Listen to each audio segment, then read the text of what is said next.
Hey guys, welcome back to my channel.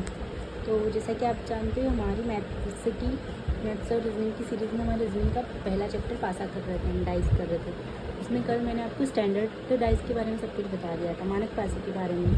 तो question पूछेगा ना तो भी आपको पता लगा लेना कि वो क्वेश्चन में ज़रूर मानक पासा ज़रूर देगा, अगर मानक पासे का क्वेश्चन होगा तो। और अगर गैर मानक पासे तो बाकी बचे हुए क्वेश्चन भी गैर मानक पासे के होंगे, ठीक है। और गैर मानक पासे के क्वेश्चन की पहचान करने के लिए अगर वो नहीं भी देता है तो आपको कैसे पता चलेगा, तो उसकी पहचान करने के लिए भी एक ट्रिक होती है, तो मैं आपको बता दूँगी, ठीक है। बट कल सबसे पहले मैंने आपको कुछ क्वेश्चन दिए थे, हो सकता है आपने उसके आंसर आपने मुझे कमेंट सेक्शन में तो बताया नहीं, कोई बात नहीं, लेकिन आप बताओगे तो आपके लिए हेल्पफुल रहेगा, और आप करोगे साथ के साथ सोल्व तो आपके लिए हेल्पफुल रहेगा। आप भले बताओ या मत बताओ कमेंट सेक्शन में, लेकिन सॉल्व ज़रूर करते रहना, ठीक है।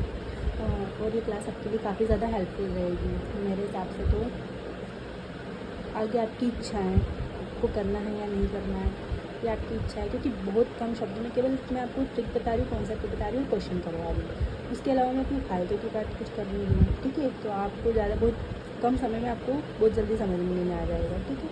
तो कल के क्वेश्चन का मैं जवाब बता देती हूँ आपको, अगर किसी ने कर लिया हो तो अच्छी बात है, और किसी ने ना किया हो तो आप देख लेना, ठीक है। तो मैंने पूछा था एक के विपरीत, सबसे पहले तो स्टैंडर्डाइज का एक हमने देखा था, उसका डेफिनेशन क्या होती है कि विपरीत सत्यों की संख्याओं का योग 7 होता है। तो मैंने एक के विपरीत पूछा था, तो विपरीत सत्य की संख्याओं का योग 7 होता है, तो 7 में से 1 जाएगा तो कितना बचेगा, 6, तो 6 हो जाएगा इसका आंसर। और इसमें 6 के विपरीत 6, 7 में से 1 जाएगा तो 7 में से 6 जाएगा तो कितना बचेगा, 1 हो जाएगा, ठीक है। क्योंकि दोनों का योग 7 होना चाहिए, तो 6 और 1 7 हो रहे, 1 और 6 7 हो रहे। अब दो और में कितने और जोड़े कि 7 हो जाए तो 5 आंसर हो जाएगा। 5 में कितने और जोड़े तो 2 आंसर हो जाएगा। 4 में कितने जोड़े तो 3, ये वाले इनके आंसर हो जाएंगे, ठीक है। आपको केवल दोनों मिला के जोड़ उनका 7 होना चाहिए, मतलब 7 में से जो वैल्यू है वो माइनस कर देना। अब मैंने आपसे पूछा कि 3 जो स्टैंडर्डाइज होते हैं ना, उनकी संख्याओं का उन पे जो फ्रंट पे आई संख्याओं का योग कितना 13 था, तो उनकी विपरीत सतहों पर आई संख्याओं का कितना होगा। तो आपको पता है, मैंने एक पासे के लिए बताया था कि एक पासे में जो फ्रंट है वो विपरीत सतह की संख्याओं का योग 7 होता है। तो ऐसे ही तीनों पासों में होगा, तो ये टोटल कितना हो गया, 21। अब एक तरफ की संख्या दे रखी है, दूसरी तरफ की निकालना, तो हम 21 में से 13 घटा लेंगे, तो कितने बच जाएंगे हमारे, 11 में से 3 गए तो कितना बचा, 8। और 1 में से 1 0, तो 8 आंसर आ जाएगा, ठीक है, ठीक है, समझ गए होंगे आप, ठीक है। उसके बाद आता है हमारा ये, तो हम पहले तो 21 ये हो जाएगा, तो 21 में से 10 माइनस करेंगे तो कितना आएगा, 11 आ जाएगा, ठीक है। तो ये अपना 11 आंसर देगा। इसमें 4 डाइस दे रखे, तो 4 बार 7 प्लस करना पड़ेगा, 1 2 3 4 डाइस के बता रहे। 28 में से 15 माइनस गए तो कितना, 3 और इधर और 13 आंसर आ जाएगा, ठीक है। तो इस तरह से आपको क्वेश्चन सॉल्व करने थे, ठीक है। आई होप आपको समझ में आ गया, और मुझे तो लगता है आप लोगों ने कर लिए होंगे सॉल्व, और आपने कर लिए हो तो बहुत अच्छी बात है। आप इसी तरह सीखते जाइए और क्वेश्चन करते जाइए। आज हम जो है ना नॉन स्टैंडर्डाइज के बारे में पढ़ेंगे, ठीक है, गैर मानक पासा। नॉन स्टैंडर्डाइज का मैंने आपसे सबसे पहले बताया था कि अगर एग्जामर कोई भी पासा नहीं देता है तो समझ लेना वो नॉन स्टैंडर्डाइज ही होगा, ठीक है।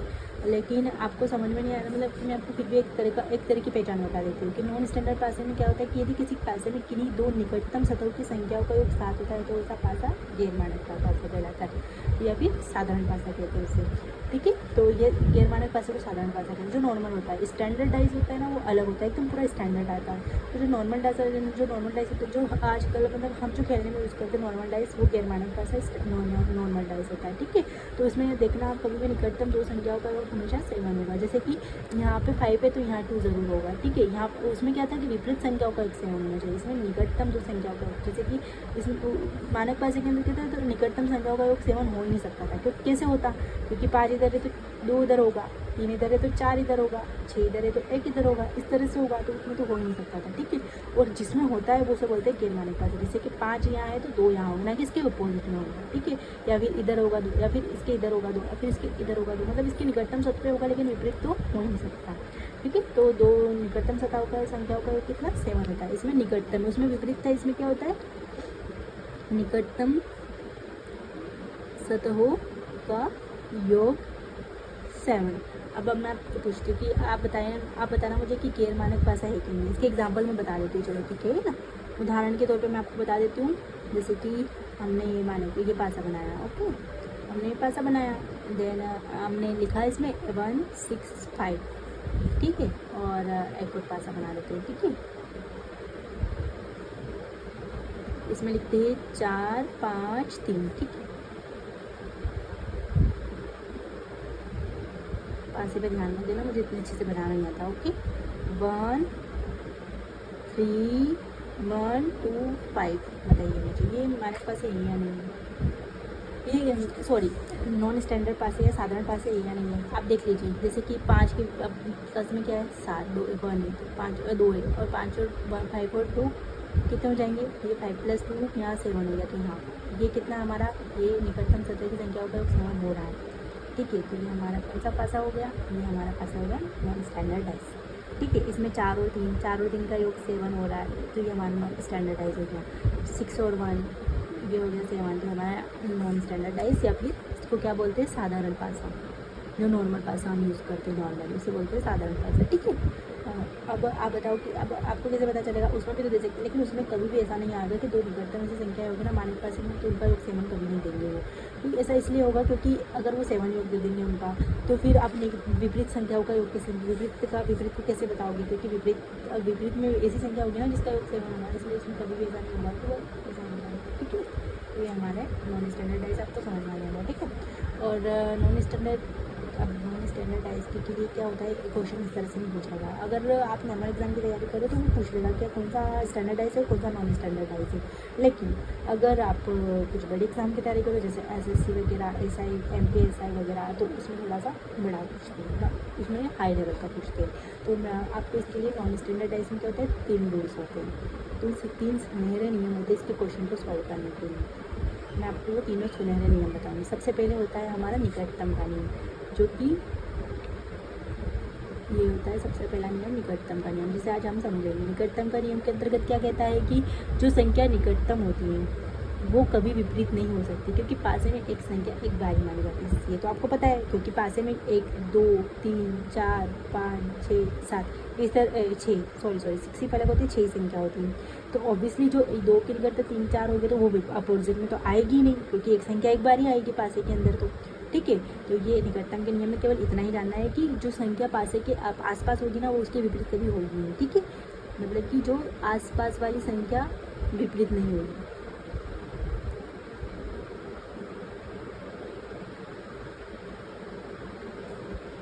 ये आपको समझना है। ठीक है, अब मैं आपको क्वेश्चन देती हूँ, इसमें आप देख लेना। ठीक है, अब मैं आपको क्वेश्चन देती हूँ कि नीचे दिए गए पासे में 4 के विपरीत कौन सी संख्या बताइए। मैं आपको पासा बना के दे देती हूँ। ठीक है,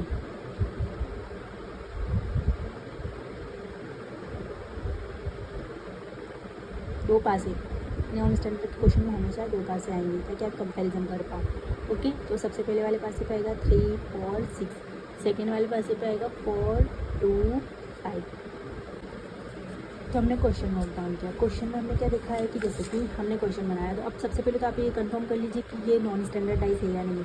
तो देखिए 3 और 4, तो 3 और 4 का योग 7 हो गया, निकटतम संख्याओं का योग 7 आना चाहिए। 5 और 2 यहाँ पे निकटतम संख्याओं का योग 7 हो गया। ठीक है, तो हमें पता है कि ये नॉन स्टैंडर्डाइज है। और इसे क्वेश्चन में जब कोई भी पूछेगा कि 4 के विपरीत क्या होगा, जो नॉन स्टैंडर्डाइज के जो क्वेश्चन आएंगे, जो रूल्स वाले क्वेश्चन आएंगे, उनमें हमेशा 2 डाइज देंगे आपको। ठीक है, 2 डाइज देंगे, और इसमें आपसे पूछा है, उसमें आपसे पूछा जाएगा, इसमें पूछा जाएगा, इस क्वेश्चन में पूछा आपसे, मान लो कि 4 के विपरीत फाइंड आउट करो।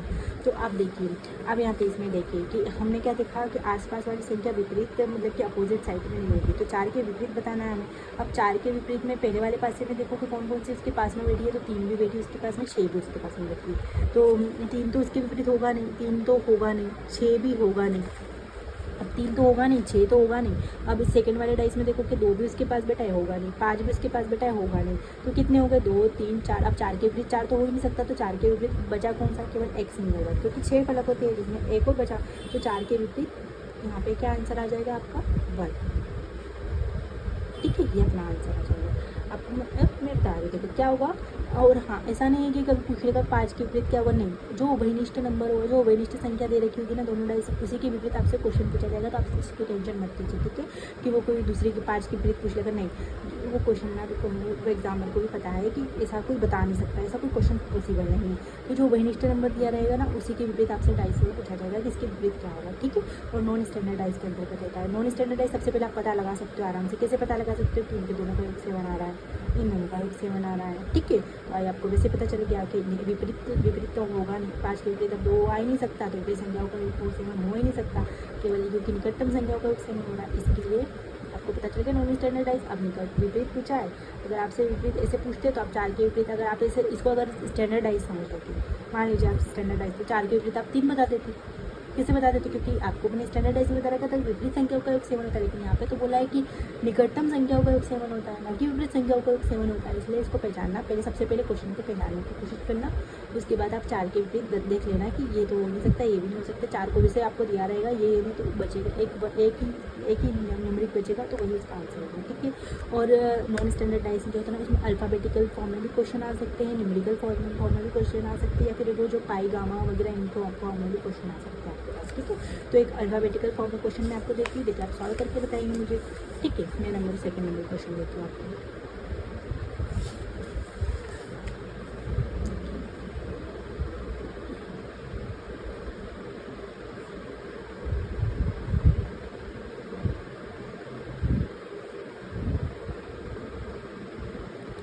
पासा है जिस पे क्या फलक है ABCDEF, ठीक है। तो आपको F के विपरीत बताना है कि F के विपरीत क्या हुआ, ऐसा आपको क्वेश्चन दिया रहेगा। उसमें से इस पासे के अंदर आपको कुछ न्यूमेरिक लिखे हुए रहेंगे, ठीक है। जैसे कि A लिखा होगा, C लिखा होगा, F लिखा होगा, ठीक है। F लिखा होगा, B लिखा होगा और D लिखा होगा। तो आप वैसे भी अगर आप इतना ना तो मैं अभी यहाँ क्वेश्चन बता दूँ कि ई आंसर होगा, क्योंकि यहाँ पे पूरे में ई दिया ही नहीं, तो ऑब्वियसली ई आंसर होगा, क्योंकि ई बचा ही नहीं यहाँ पे। क्योंकि एफ के, अब आप देख लो एफ, यहाँ पे एफ के विपरीत पूछा तो एक एफ उभयनिष्ठ दे रखा है उसने, एफ उभयनिष्ठ दे रखा है। एफ के विपरीत पूछा तो एफ उभयनिष्ठ दे रखा है। अब एफ के अराउंड आप देख लीजिए, एफ के विपरीत ए तो हो ही नहीं सकता, ए होगा नहीं, बी होगा नहीं, क्योंकि बी यहाँ आ गया, सी होगा नहीं, डी होगा नहीं। ऑब्वियसली बचा क्या इन पूरे में से, ए नहीं हो सकता, बी नहीं हो सकता, सी नहीं हो सकता, डी नहीं हो सकता, एफ तो खुद हो ही नहीं सकता, तो कौन सा बचा, ई। तो एफ के विपरीत क्या आएगा हमारा, ई आंसर आ जाएगा, ठीक है। इस तरह से क्वेश्चन करना है आपको। अब आप बोलो तो मैं वनिष्ठ का नियम करवाऊँ आज या फिर नहीं करवाऊँ, आप कैसे बताओ, मैं लाइक तो चलेंगी, ठीक है। लेकिन चलो ठीक है, अगर मैं आपको इससे रिलेटेड कुछ क्वेश्चन दे देती हूँ तो आप इसको कर लेना। उभयनिष्ठ का नियम भी करवा देंगे हम, और एक गुणन का नियम करवा देंगे, ठीक है। कल उभयनिष्ठ और गुणन दोनों नियम करवा देंगे, ठीक है। तो आप इससे रिलेटेड कुछ क्वेश्चन दे देती हूँ मैं आपको, तो आप ये क्वेश्चन ज़रूर सॉल्व करना, ठीक है, ताकि आपका ये जो है ना क्वेश्चन थोड़ा कंप्लीट हो जाए। मैंने आपको केवल एक निकटतम का नियम बताया और नॉन स्टैंडर्ड प्राइस किसको कहते हैं ये समझाया मैंने आपको, कि इसमें जो होता है ना विपरीत संख्याओं का योग 7 होता है, जबकि निकटतम संख्याओं का योग 7 होता है, विपरीत का योग नहीं होता, ठीक है। तो ये आपको नॉन स्टैंडर्डाइज को पहचानने का तरीका आ गया, ठीक है। आसपास की संख्या जो होगी हमेशा वो विपरीत होती नहीं है, ये निकटतम का नियम बोलता है हमारा, क्योंकि आसपास जो संख्या होगी विपरीत होगी। पहले आपको क्वेश्चन देगा, अगर वो निकटतम का नियम कुछ भी नियम आएगा ना, तो मैं आपको पहचानने का तरीका बता दूँगी, क्योंकि उभयनिष्ठ के नियम में भी 2 डाइस देंगे और आपसे कुछ पूछेंगे किसके विपरीत क्या होगा, तो आपको क्वेश्चन को पहचानना आना चाहिए। तो मैं आपको वो चीज़ें भी समझाऊंगी। अगर मैं अभी आपको मिक्सअप करवा दूँगी, उभयनिष्ठ का नियम करवा दूँगी, गुणन का नियम करवा दूँगी, तो आपका माइंड नहीं रहेगा, क्योंकि सब चीज़ क्वेश्चन बहुत ज़्यादा मिक्सिंग का होती है, उसमें आपको मतलब समझने की ज़रूरत होती है, ठीक है। तो मैं आपको पहले समझा दूँगी। तो आप सबसे पहले तो ये चीज़ें देख लेना। स्टैंडर्डाइज मैंने कल करवा दिया था आपको, अब आज मैं नॉन स्टैंडर्ड का थोड़ा सा रिवीजन करवा देती हूँ। नॉन स्टैंडर्डाइज सबसे पहले किसको बोलते हैं, जिसमें निकटतम सतहों का योग 7 होता है, ठीक है, ये बात ध्यान रखना। और स्टैंडर्ड में विपरीत सतहों का योग 7 होता है, इसलिए जो निकटतम सतह होती है वो कभी भी 7 होगी, ठीक है। इससे मैं आपको डाइस की ऑर्डर बता देती हूँ। स्टैंडर्डाइज में जो होता है ना, अगर 5 यहाँ है तो 2 यहाँ होगा, ठीक है। और नॉन स्टैंडर्डाइज में 5 यहाँ है तो 2 इन सभी जगहों पर कहीं भी हो सकता है, लेकिन पीछे नहीं होगा, ठीक है। ये चीज़ें समझना है, ओके। अब आप अपन आते हैं इसमें नॉन स्टैंडर्डाइज को सॉल्व करने के 3 नियम होते हैं, 3 रूल्स होते हैं, 3 सुनहरे नियम हैं। अगर ये आपने याद कर लेना तो आपको एग्जाम में एक भी क्वेश्चन नहीं छूटेगा डाइस से रिलेटेड, ये मेरी गारंटी है, और इससे बाहर कुछ नहीं आएगा, ये मैं गारंटी दे रही हूँ आपसे, ठीक है। तो सबसे पहले ये होता है निकटतम का नियम देखेंगे। निकटतम का नियम क्या कहता है कि जो आसपास की संख्या होगी वो विपरीत होगी नहीं। ऑब्वियसली यार पासे में 6 होगी, जैसे कि 1 2 3 4 5 6, ये 6 नंबर लिखे हुए होंगे। ऑब्वियसली एक यहाँ पे 2 है तो ऑब्वियसली वो तो उधर तो होगी नहीं, तो पीछे तो होगी नहीं। यहाँ पे 1 लिखा है तो यहाँ 2 आ गया, तो यहाँ पीछे तो फिर 2 वापस आ ही नहीं सकता। 6 संख्या है तो 6 लिखाई जाएगी ना, उसके उस एक संख्या को अपन वापस डबल रिपीट तो कर नहीं सकते, तो ऑब्वियसली जो आसपास होगी वो विपरीत नहीं होगी। तो इसमें अगर अपन पूछा जाए, आपसे क्वेश्चन पूछा जाएगा, आपसे क्वेश्चन इस तरह से पूछा जाएगा, मैं आपसे बता रही हूँ, मतलब कि इसमें एक नंबर उभयनिष्ठ दिया हुआ रहेगा, उसी के विपरीत आपसे कोई पूछा जाएगा कि उसके विपरीत क्या होगा। तो अब आपसे पूछा होगा इसमें 4 के विपरीत क्या होगा। अब हमें पता है कि एक 6 फलक का पास होता है, 1 2 3 4 5 6 संख्या लिखी हुई होती है इसमें, और इसमें से 4 के पास आसपास जो दे रखा है, इसमें पहले नियम में बोला है कि आसपास की संख्या विपरीत हो ही नहीं सकती। तो 4 के पास वाले में 2 दे रखा है, यहाँ 5 दे रखा है, यहाँ 3 दे रखा है, यहाँ 6 दे रखा है, तो ऑब्वियसली ये विपरीत तो होंगे नहीं। तो बचा ही क्या, 1 नंबर जो इनके अराउंड दे नहीं रखा, तो ये 1 विपरीत हो जाएगा। जैसे कि मैं आपको डाइस के तौर पर बता रही हूँ, 4 के यहाँ पे उन्होंने 5 दे रखा है, 2 दे रखा है, 5 दे रखा है, तो ऑब्वियसली 4 के विपरीत तो हो गए। सेकेंड वाला डाइस है, उसमें 4 के यहाँ 5 में उन्होंने 3 दे रखा है, 6 दे रखा है, तो ऑब्वियसली विपरीत तो होंगे नहीं, तो ये सारे नंबर विपरीत तो होंगे नहीं। तो 4 के विपरीत केवल एक ही क्वेश्चन, एक ही संख्या बची जो बची हमारी, ओके, तो एक ही। वैसे ये क्वेश्चन मैंने मतलब कि न्यूमेरिकल अल्फ़ाबेटिकल किसी भी फॉर्म में पूछ सकते हैं, आपको अल्फ़ा बीटा गामा पाई वगैरह के फॉर्म में भी पूछ सकते हैं, तो आपको इस चीज़ से ये नहीं लिखा है, पर हाँ ऑब्वियसली यहाँ लिखा रहेगा ABCD नाम से एक पासा है, तो आपको उससे पता चल जाएगा कि कौन सी संख्या मिस हो रही है, वही मिस होगा। आप देखते ही बचाना, देखते ही सॉल्व कर सकते हो ना इस क्वेश्चन को। तो यार F दे रखा है और बाकी ये सारी चीज़ें दे रखी, कौन से नंबर मिसिंग है, इस पूरे नंबर में से ई वाला मिसिंग है, तो ऑब्वियसली विपरीत ई होगा। बहुत ईजी क्वेश्चन है, मैं आपको कुछ क्वेश्चन दे देती हूँ, लिख के तो आप कर लेना। वैसे क्वेश्चन तो मैं क्या है कि कर देती हूँ।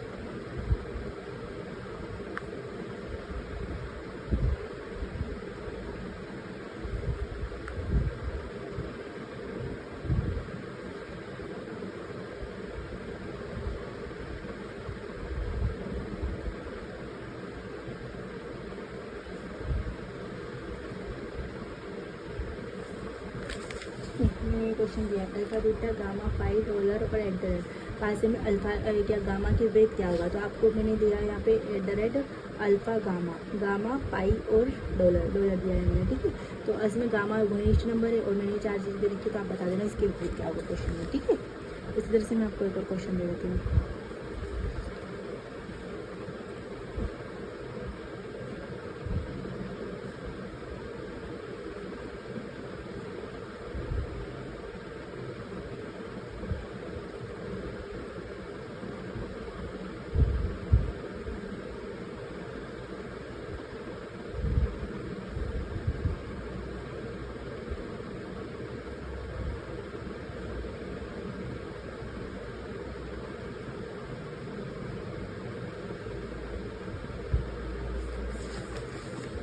ABCDEF पास में ई के विपरीत आपको बताना, ABEECF ECF है, ठीक है। तो ई यहाँ पे वुमेनिस्ट है और बाकी आसपास जो भी है उसमें से जो बच गया है वो आपका आंसर होगा, ठीक है। ये चीज़ आपको ध्यान रखनी है। और वुमेनिस्ट पास में एक नियम ध्यान जरूर रखना है कि एक नंबर वुमेनिस्ट होता है, एक ही जो होगा वर्ड वो वुमेनिस्ट होगा, सॉरी निकटतम वुमेनिस्ट में तो दो होते हैं सॉरी।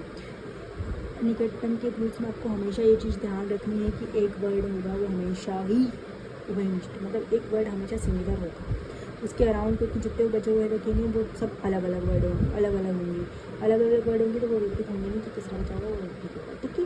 ये आपको ध्यान रखना है, कॉन्सेप्ट आपका क्लियर होना चाहिए, इतना सा भी याद करके आना ताकि उभयनिष्ठ में आपको कन्फ्यूजन ना हो, नहीं तो मैं वो बता रही हूँ आपको इन तीनों रूल्स में काफ़ी ज़्यादा कन्फ्यूजन होगा। मैं अभी करवा भी दूँगी लेकिन आपको काफ़ी कन्फ्यूजन होगा, लेकिन आपको इसको अच्छे से करना है। और आपको ये चीज़ जरूर ध्यान रखनी है कि जो निकटतम का रूल होता है इसमें केवल एक ही वर्ड उभयनिष्ठ होता है और उसके अराउंड में जितने इस पासे में और इस पासे में हमेशा अलग अलग शब्दों के वर्ड जो होते हैं, ए भी अलग होता है, सी भी अलग होता है, ठीक है।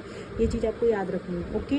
और इसमें ये चीज़ याद रखनी है, जो निकटतम होंगे वो कभी भी विपरीत नहीं होंगे, हमेशा हर पासे में विपरीत ही आपसे पूछा जाएगा, लेकिन इसमें ये होता है जो निकटतम शब्द होंगे, ये जो निकटतम लिखे हुए कभी भी विपरीत नहीं होंगे, ठीक है। मुझे पता आया होगा आपको, आज की क्लास अच्छी लगी होगी, समझ में आ गई होगी।